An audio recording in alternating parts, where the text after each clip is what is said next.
আমাদের এই দশা হয়।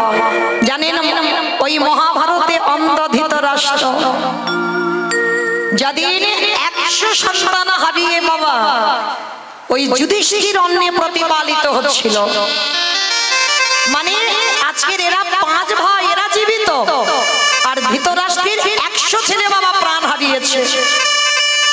আর যাদের জন্য প্রাণ হারালো অন্ধ ধৃতরাষ্ট্র বাবা, তাদের হাতে খেতে হচ্ছে।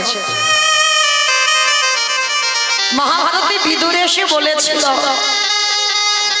এটা কি করে পাচ্ছ তুমি? যাদের জন্য তোমার সন্তান হারালো, যাদের জন্য সন্তান হারিয়ে একাকী হয়ে গেলে, এখনো ইচ্ছা হচ্ছে এই অট্টালিকাতে থাকতে, এখনো ইচ্ছে করছে তোমার ওদের এই রাজপ্রাসাদে বসে রাজভোগ সেবা করতে। এতটুকু কি হৃদয়ে ত্যাগ আসেনি যে যাদের জন্য আজকের আমার 100 ছেলে চলে গেল, আমি কিসের জন্য এই অট্টালিকাতে আমি থাকবো? সব ত্যাগ করে দাও। তা বিদুরের কথাগুলো বাবা অন্ধ ধৃতরাষ্ট্র শুনেছিল। আর প্রত্যেক দিন যুধিষ্ঠির মহারাজ তো বড় ধার্মিক, এতটুকু সময়ের জন্য বাবা জ্যাঠামশাইকে বুঝতে দেয় নাই যে তার 100 ছেলে আর নেই। মানে যুধিষ্ঠির এতটা যত্নে রেখেছিল যাতে বুঝতে না পারে যে আমার জ্যাঠামশাইয়ের নিজের 100টা ছেলে নেই। যখন আহ্বান নিজের হাতে যুধিষ্ঠির করত, তো আজকে যুধিষ্ঠির বাবা সন্ধ্যাবেলায় জ্যাঠামশাইকে খেতে দিতে এসেছে। জেঠু, ও জেঠু ঘুমাচ্ছ? জেঠিমা জ্যাঠামশাই বসে আছে। যুধিষ্ঠির এসে পাত্র দুটো দিয়েছে, জেঠু প্রসাদ পাও। এতদিন যে কথা বলেনি ধৃতরাষ্ট্র এবার বলছে, খোকা একটা জিনিস চাইবো, আজকের একটু দিবি বাবা? বলো জেঠু। তুমি যদি বলো আমার প্রাণ দিয়ে দিতে, আমি কথা দিলাম, আমি তোমার সামনে দাঁড়িয়ে আমি আমার প্রাণ দিয়ে দেবো। বলো তুমি আমার কাছে কি চাও? আমি জানি জেঠু তোমার কষ্ট, আমি বুঝি, আমি অনুভব করি। বল। না রে বাবা, তোর প্রাণ দিতে হবে না, কারণ তুই চলে গেলে কি আমায় দেখভাল করবে? শোন না, তোদের কাছে তো কৃষ্ণ থাকে, একবার মায়েরা কথা নয়, এই জায়গাটা খুব মন দিয়ে শুনবেন। অন্ধ ধৃতরাষ্ট্রের শেষ পরিণতির কথাগুলো যুধিষ্ঠিরকে বলছে, একবার তোদের সঙ্গে তো কৃষ্ণ থাকে, কৃষ্ণকে একবার আমার কাছে আসতে বলবি বাবা। যুধিষ্ঠির বলছে, ঠিক আছে জেঠু, আমি কথা দিলাম, আমি গিয়ে কৃষ্ণকে বলবো যে আমার জেঠু তোমাকে একটু দেখতে চেয়েছে, তুমি যাও। অমাইরা এদিকে এদের কথা হচ্ছে, আর ওদিকে তো ভগবানের কানে চলে গেছে আওয়াজ। অনেক অনেক ভক্তরা ভগবানের কাছে মানত করে না, যারা মূর্খ বাবা তারা ভগবানের কাছে মানত করে, জ্ঞানী ভক্তরা জীবনে ভগবানের কাছে কোনোদিন মানত করে না। ভালো করে আপনাদের বিবেক দিয়ে বলে, ভগবানের কাছে মানত করতে লাগে? তিনি যদি অন্তর্যামী হয়, তুমি মনে মনে কি বলছো সেটা ভগবান শুনতে পায় না? তাহলে কিসের জন্য ঝোড়া ঝোড়া কথা বলতে হবে? ঠাকুর আমার ছেলের যেন ভালো হয়, আমার স্বামী যেন ভালো হয়, আমার ছেলের যেন রেজাল্ট ভালো হয়, একটা চাকরি যেন পায়, আমার বউ যেন ফিরে আসে, বলে না? মানত করে না? কেন মানত করবো কেন? মনের কথা সে তো সব জানে, বলার কেউ দরকার নেই, শুধু ডাকার মতো ডেকে যাও। তুমি যদি প্রকৃত ধর্মকে আঁকড়ে ধরো, স্বয়ং ধর্ম তোমারে রক্ষা করবে। তুমি ধর্ম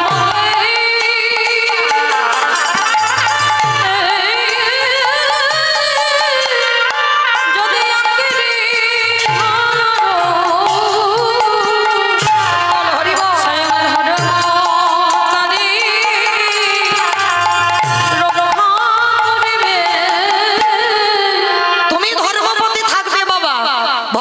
স্বয়ং ধর্ম, তাহলে তুমি যদি ধর্মপতি থাকো অবশ্যই বাবা তোমার জয় হবে।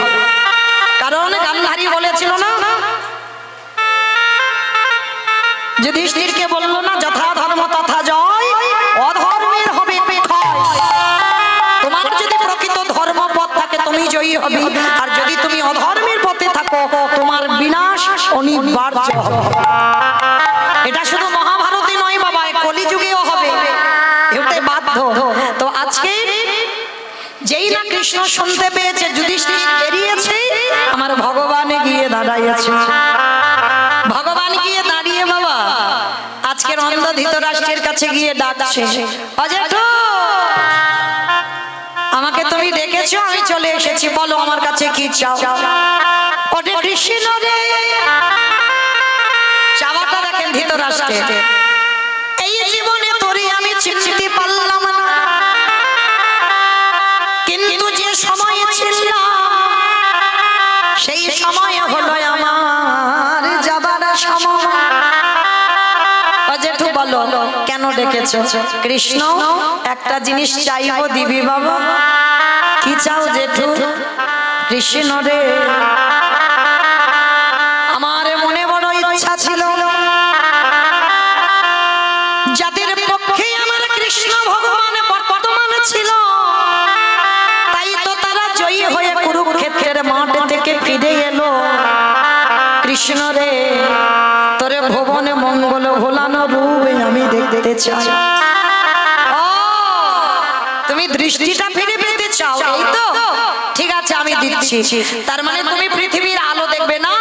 পৃথিবীর আলোর জন্য নয়, যার সঙ্গে আমার 5টা ছেলে ছিল, একবার আমি তার রূপ দর্শন করব।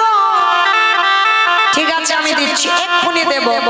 এইবারে ভগবান করুণার হাত নিয়ে যেই না অন্ধ ধৃতরাষ্ট্রের চোখে বুলিয়ে দিল, ধৃতরাষ্ট্রের দৃষ্টি শক্তি ফিরে পেল, সাক্ষাতে দর্শন করল আমার কৃষ্ণ দয়াময় দাঁড়ায় আছে। দর্শন করা মাত্র কৃষ্ণ আর একটা জিনিস চাইবো, দিবি বাবা? কি জিনিস জেঠু? এই তো চোখ চাইলে চোখ দিলাম, দৃষ্টি দিলাম, আলো বাতাস দেখলে আবার কি দেখবে? কৃষ্ণ রে, আর একটা জিনিস বলো, কি জিনিস? দে দে আমার অন্ধ করে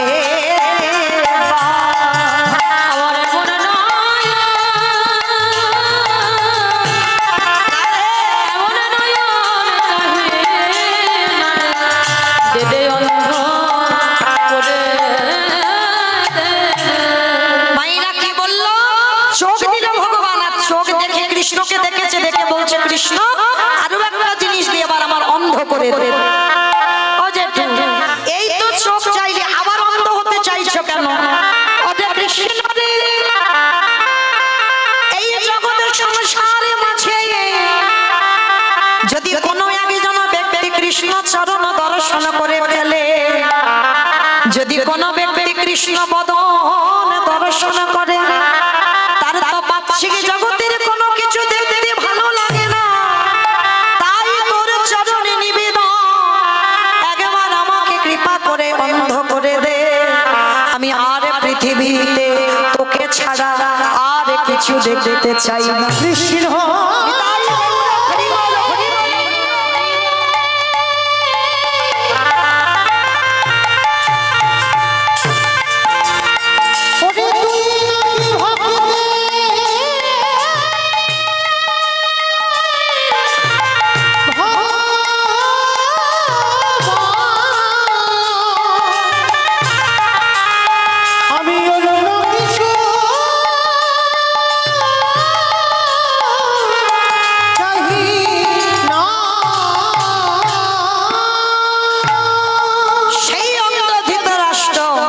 শেষের সময় আজকের বাবা সর্বস্ব ত্যাগ করে আজকের চলে গেল বনবাসী। আর সহধর্মিনীর কর্তব্য কোনো কৈফিয়ত নয়। হরি বল। টাকা খাতেন বাবা, কাউকে আসলে আসতে দেবেন না। জয় রাধে। সবার কাছে নিবেদন, হরিবাসরে কেউ আসবেন না, এইটুকু আমার বিনীত নিবেদন। আসতে দেবেন না বাবা, আসতে দেবেন না। জয় রাধে। আজকে যেই না বাবা সেই অন্ধ ধৃতরাষ্ট্র সর্বস্ব ত্যাগ করে শেষের দিনে অন্তিম সময় গান্ধারীকে সঙ্গে নিয়ে বাবা বনবাসী হলো, আর শেষে আগুনে পুড়ে বাবা প্রাণটা ত্যাগ হলো। তাহলে দেখেন সময় থাকতে ভজন করলো না, আর অসময়ে শেষের সময় গোবিন্দ রূপ দর্শন করে। তাহলে মনে রাখতে হবে বাবা, প্রকৃত যদি কেউ ডাকার মতো ডাকতে পারে আমার ভগবান থাকতে পারে না। জগৎ সংসারে ভক্তের ডাকে ছুটে আসতে বাধ্য হয়। তাই কেহ বলে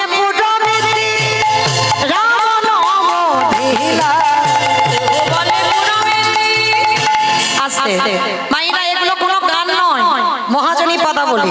আর বৈষ্ণব পদাবলী শুনতে গেলে ভগবানের জন্য সবাইকে একটু কাজ করতে হয়।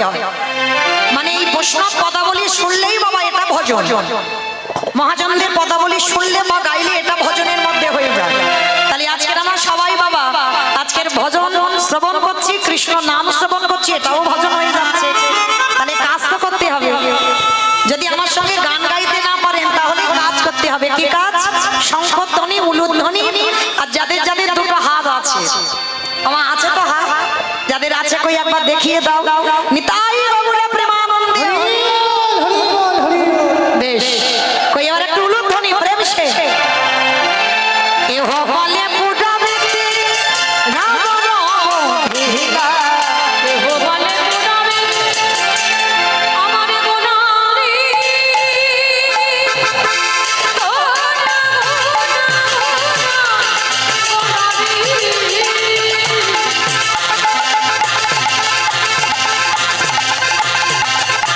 গোড়া গোড়া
বাসুদেব ঘোষে কহে করি জোড়ো হা,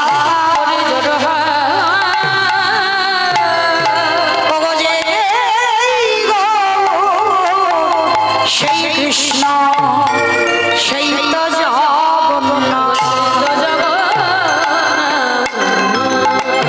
মহাবাসুদেব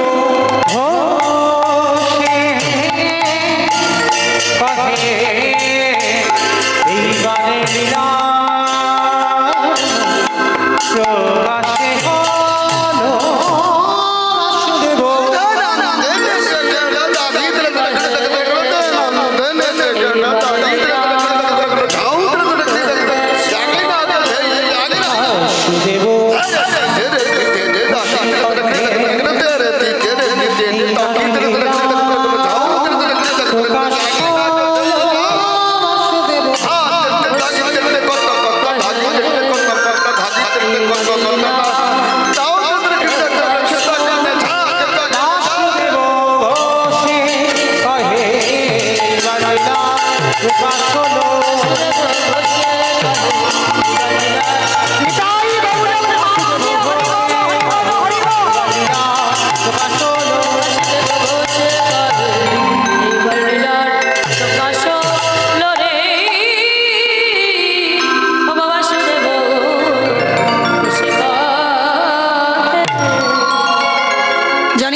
বৃন্দাবন ধাম।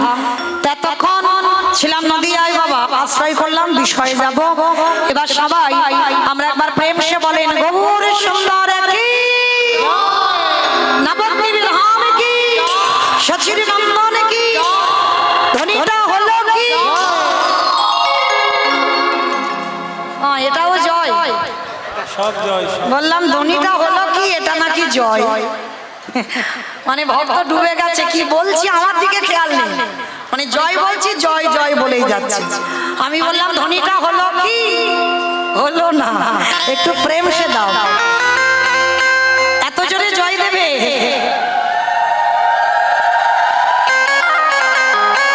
রাধে। আমাইরা এত জোরে জয় দাও, কত দূর শোনা যাবে? গোচরণ আর ঢোসা যাবে, গোচারণ ঘোষা যাবে। বাহ, মানে মনের স্পিড আছে, মানে বিশ্বাস আছে, এইটা থাকলেই হবে মা। তাহলে চলো দেখি আমরা এই বিশ্বাসটা নিয়ে যাব।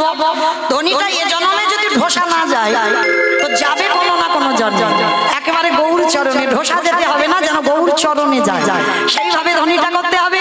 ওই দেখি আমার নিতাই চাঁদ গৌর চাঁদের মতো হাত দুটো তোলো সবাই, যাদের আছে তোলো, যাদের নাই বলবো না। সবাই হরি বল। আর যারা যারা ইউটিউব করছে হাত কই কেটে নেবো, হাত তোলো তোলো, ভিতরে তোলো। এই কেউ লাইভ দেবে না কিন্তু, সবাই বলছি লাইভ কেউ দেবে না, লাইভ যেন না দেয়।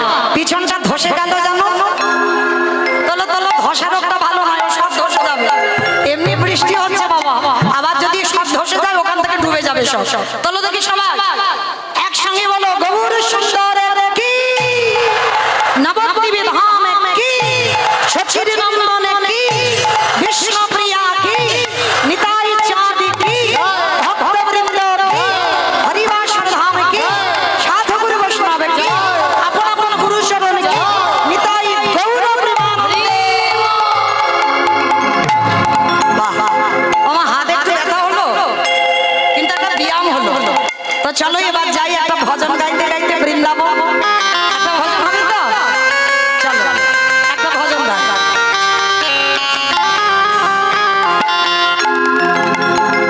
ও রাধে কৃষ্ণ,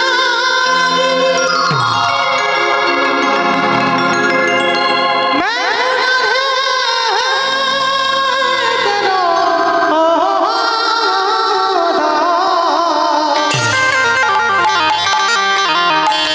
जन्म जन्म मोहे जियो सिद्धा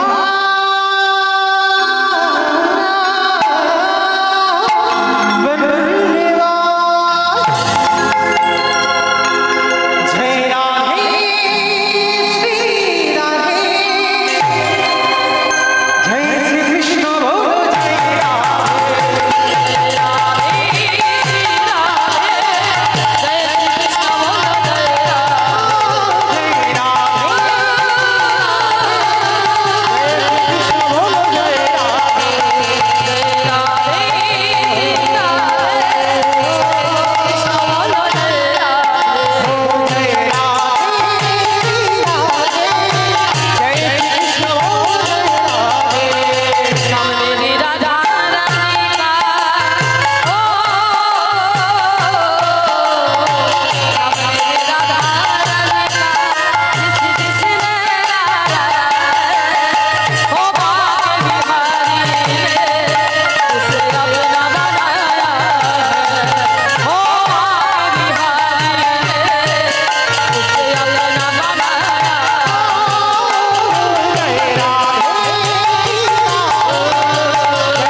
তাহলে সবাই যখন যাচ্ছি আর একবার এই কান মুলে বলছি মা কালীর দিব্যি, হাত বলবো না। সবাই থেকে হাত দুটো তোলো, সবাই একসঙ্গে তালে তালে করো। তাহলে मेरी राधा ও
আরেকটু জোরে দিতে হবে।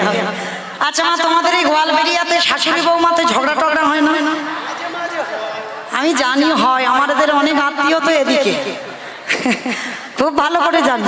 আচ্ছা, শাশুড়ি বৌমাতে ঝগড়া হলে যে গলাটা বার হয়, একটু দাও তো দেখি একবার, গলাটা ছেড়ে দাও, বলো রাধা রানী কি।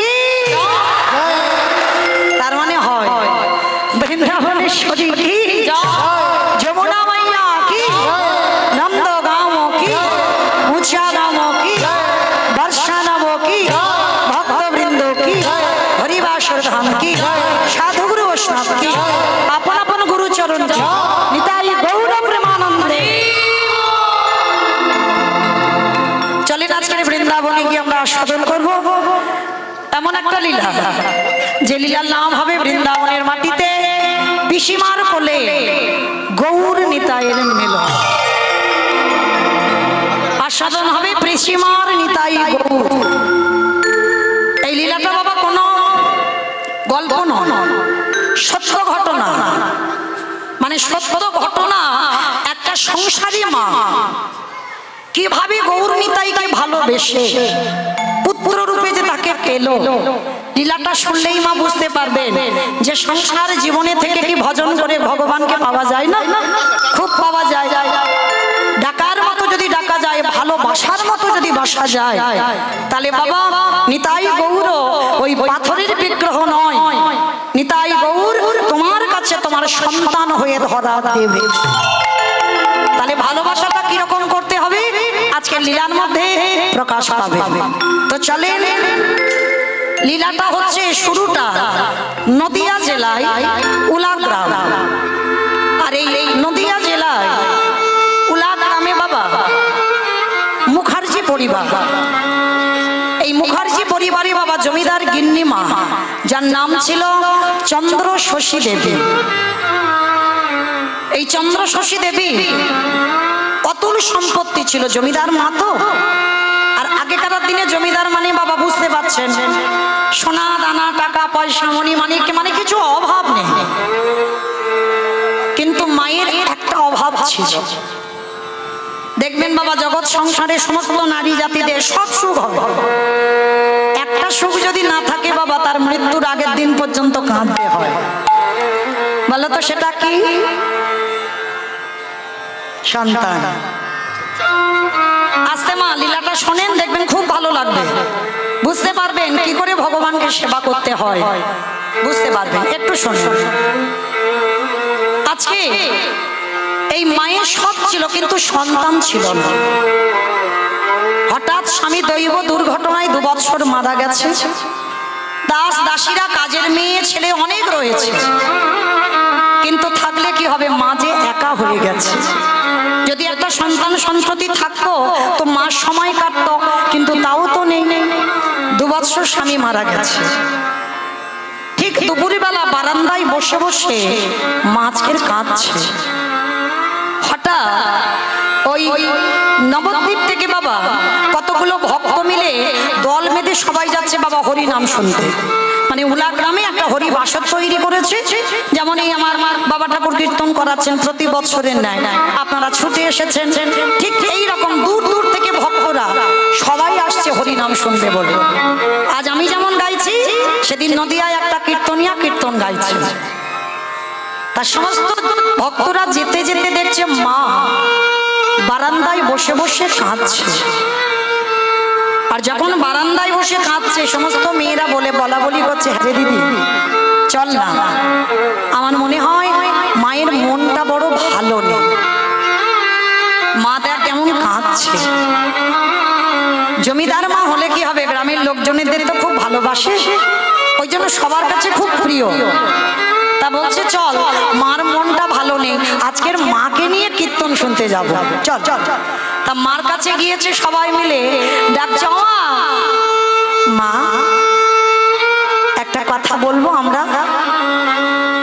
বলো বাবা কি বলবে তোমরা?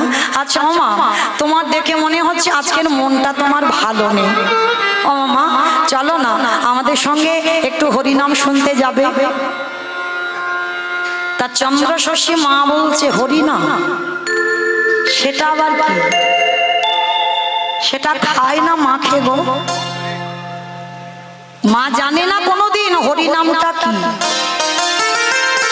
কারণ জমিদার মা মন্দিরে সেবা পূজা লোকজন দিয়ে করায়, মাইনে সিস্টেম।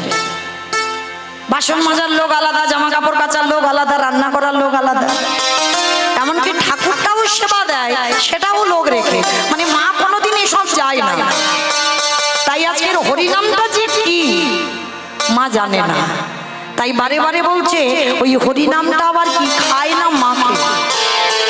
তা গ্রামের লোকরা হেসে বলছে, ও মা খায় না মাকে, তুমি শুধু আমাদের সঙ্গে যাবে আর আমাদের সঙ্গে গিয়ে তুমি একটু আমাদের কাছে বসে থাকবে।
রাধে,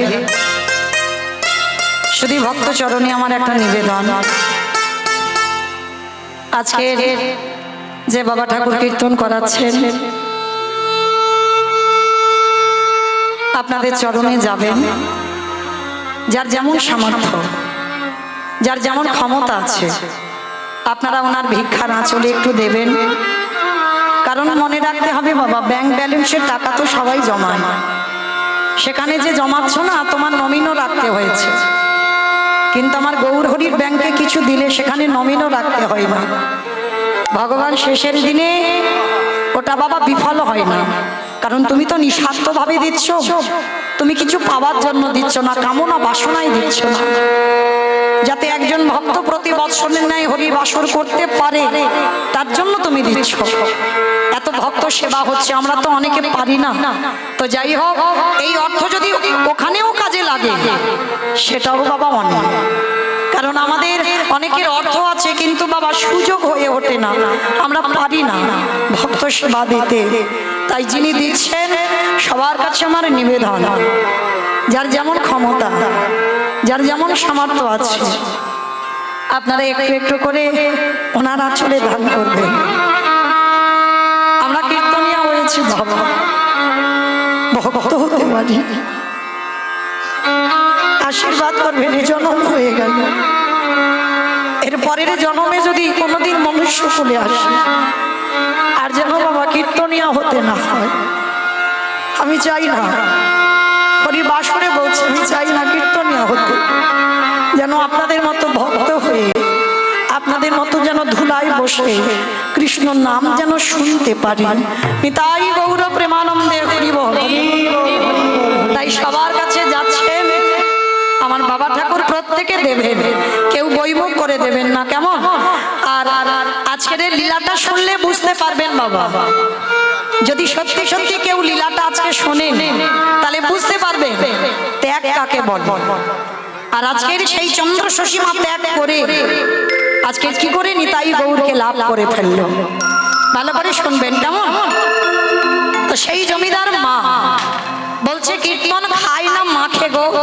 তা সবাই মিলে হাসছে আর বলছে ও মা, কীর্তন খায় না মাখে তোমার কিছু জানতে হবে না, শুধু আমাদের সঙ্গে যাবে আর আমাদের সঙ্গে গিয়ে তুমি একটু শুধু বসে থাকবে, আর কিছু করতে হবে না। বলে ঠিক আছে তুমি যখন বলছো তা চলো, আজকের আমার সত্যি মনটা ভালো নয়, চলো তোমাদের সঙ্গে একটু হরি নামে যাই। তা বাবা হরিবাসরে একটা নিয়ম আছে, কারোর যদি কোনো প্রশ্ন থাকে সেটা বাসাতে গিয়ে করতে হয়, হরিবাসরে উঠে কোনোদিন প্রশ্ন প্রশ্ন করা যায়, মানে ওটা তো তর্জার আসর হয়ে যায়। এই কীর্তন আসর এমন একটা আসর, হরিবাসরে কোনো প্রশ্ন হয় না, কিছু জানার থাকলে পরে হয়। তো চন্দ্রশশী মা তো জানে না কীর্তনটা কি। ভালো করে শোনেন মা, যারা নিয়ে গেছে তারা সব পিছনে বসেছে, আর চন্দ্রশশী মা জমিদার মা তো দেখবেন সমাজে যদি একটা গণ্যমান্য ব্যক্তি হয়, যে যেমন চোখের মানুষ তাকে তেমন সম্মান দেওয়া হয়। তা জমিদার মা সবাই দেখা মাত্র বলে উঠলেন, আরে সরে যাও সরে যাও, মা এসেছে, আমাদের মা এসেছে। তাড়াতাড়ি করে হরিবাসরে সামনে জায়গা করে দিয়েছে, একেবারে সামনে। আর আজকের আমি যেমন গাইছি, সেদিন কীর্তন আসরে কীর্তনিয়া কীর্তন গাইছি। আর কীর্তন গাইতে গাইতে বাবা কীর্তনিয়া ওই 5টা রসের কথা বলছে।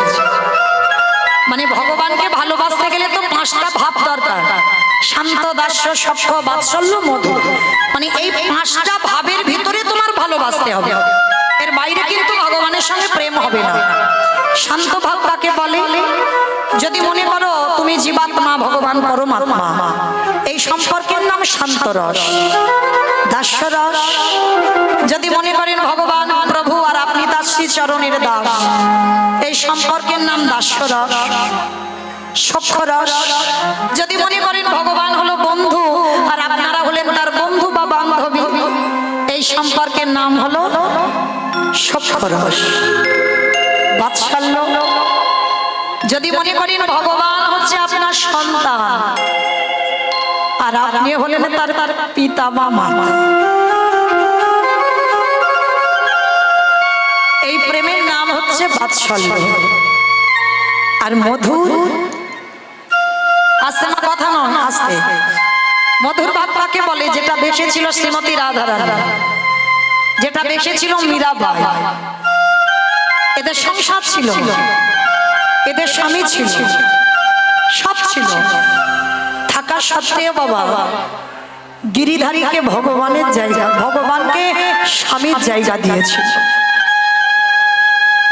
ভগবানের চরণে দেহ মন প্রাণ সমর্পিত ছিল। এই প্রেমের নাম হচ্ছে মধুর প্রেম। এই প্রেমটা বাবা সবার জন্য নয়। এতজন ভক্ত আছেন, বলতে পারবেন তুমি তোমার স্বামীর জায়গাটা সরিয়ে দিয়ে ভগবানকে স্বামীর জায়গায় বসিয়ে রাখবে? কেউ পারবে না, কেউ না, কখনো সম্ভব নয়। কিন্তু মীরাবাই করেছিল। স্বামী সংসার সব ছিল, কিন্তু মীরাবাই এই কলিযুগের মেয়ে হয়ে বাবা দেহ মন প্রাণটা গিরিধারীর চরণে সমর্পণ করে দিল। ওই যে হরিবাসরে প্রথমেই বললাম না, 10 ইন্দ্রিয় দিয়ে গোবিন্দ সেবা করো তবে তো কৃপা হবে। তুমি একটা দুটো ইন্দ্রিয় দিয়ে গোবিন্দ সেবা করছো, সম্ভব? সব ইন্দ্রিয় গোবিন্দ চরণে দিয়ে দাও, তারপরে তোমার সার্থকতা হবে, কৃষ্ণ ভজনের অধিকার পাবে। তো আজকে চন্দ্রশশী মা 5টা রসের কথা শুনেছে, আর 5টা রসের কথা শোনা মাত্র মা তো জানে না যে কীর্তনিয়া কীর্তন গাইছে, আমি হরিবাসরে উঠে কিছু বলবো, বলতে নেই, এটা জানে না। তা মা তাড়াতাড়ি করে হরিবাসরে উঠে এসেছে। হরিবাসরে উঠে এসে বলছে, কীর্তনিয়াকে বলছে, বাবা একটা কথা বলবো তোমায়। বলো মা, কি কথা? এবার জমিদার মা তো, গ্রামের লোকেরা কিছু বলতে পারছে না যে তুমি নেমে এসো হরিবাসর থেকে, একটা সম্মান আছে। তা হরিনাম বাবা বন্ধ হয়ে গেছে, আর মা হরিবাসরে প্রশ্ন করছে, বাবা তুমি যে বললে ভগবানকে নাকি 5 ভাবে ভালোবাসা যায়, আচ্ছা ওই যে শেষের ভালোবাসাটা বললে ওইটা আমার দ্বারা হবে না, কারণ আমার স্বামী 2 বছর মারা গেছে, ঠিক কথা, আমার স্বামী আমাকে ছেড়ে গেছে, কিন্তু আমি তো আমার স্বামীকে ছেড়ে যাই। তাই আমার স্বামীর জায়গা আমি আমার ভগবানকে দিতে পারবো না, সে যত বড় ভগবান হোক, আমি পারবো না।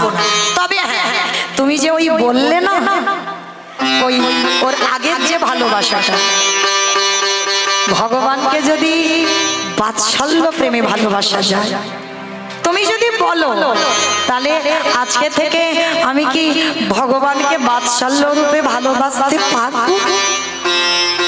তা কীর্তনিয়া হেসে বলছে, ও মা, কেন তোমার সন্তান সন্ততি কেউ নেই? ডুকরে কেঁদে দিল। না বাবা, আমার সব আছে, কিন্তু আমার মা বলার সম্ভব নেই। তা কীর্তনিয়া বলছে, হাত জড়ো করে বললে, মামা ভালোই হয়েছে, খুব ভালো হয়েছে।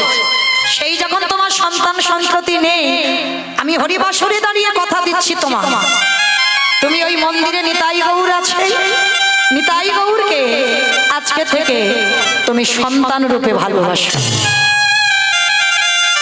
আচ্ছা বাবা, ভালোবাসার পর, সেবা করার পর যদি আমায় মা না বলে,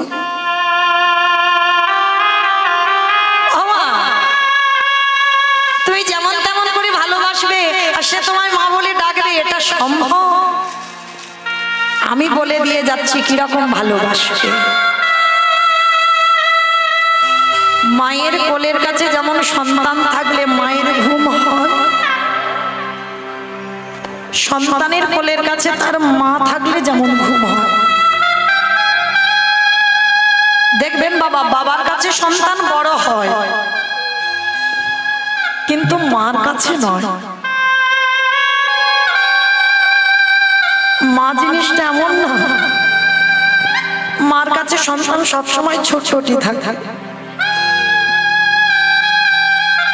কীর্তনিয়া বলছে ওইভাবে ভালোবাসতে হবে বাবা, যে ওটা বিগ্রহ রূপে ভালোবাসলে হবে না। একজন মা যেমন ছেলেকে ভালোবাসে, একজন মা যেমন সন্তানকে স্নেহ করে, সেইভাবে ভালোবাসো। আর সেইভাবে ভালোবাসার পর নিতাই গৌর যদি তোমায় মা না বলে, আমি কথা দিলাম না হরিবাসরে দাঁড়িয়ে, সেদিন থেকে আমি ভগবানের ডাকা ছেড়ে দেব। সেদিন থেকে আমার প্রতিজ্ঞা, আমি এই হরিবাসরে দাঁড়িয়ে আর কীর্তন গাইব না। তা চন্দ্রশশী দেবী শুনে বলছে, ঠিক আছে বাবা, তুমি যখন বলছো বাবা, দীক্ষা গুরু গ্রহণ করি আমরা, কিন্তু শিক্ষার কোনো গুরু হয় না বাবা। একটা বাচ্চার কাছ থেকে যদি তুমি কিছু পাও, সেটাই তোমার শিক্ষা গুরু। যার কাছ থেকে তুমি এতটুকু শিক্ষা পাবে, সেটাই তোমার শিক্ষা গুরু। তো আজকের কীর্তনিয়ার কাছে হাত জড়ো করে বলছে, বাবা আজকে থেকে তোমাকে আমি আমার জ্ঞানের গুরু বললাম।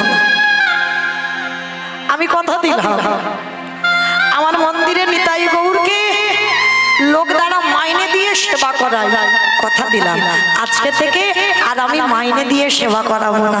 আজকে থেকে আমি নিজের হাতে আমার নিতাই গৌরকে সেবা দেব। ভালো করে দেখেন মা, যে মা বলেছিল কীর্তন খায় না মাকে, তার দশা দেখেন আজকে। আচ্ছা মা, এই যে কীর্তন সমাপ্ত হবে, এখনো দুটো কীর্তনিয়া আছে, কীর্তনের শেষে যখন বাড়িতে যাবেন, তখন কেঁদে কেঁদে যাবেন না হেসে হেসে যাবেন?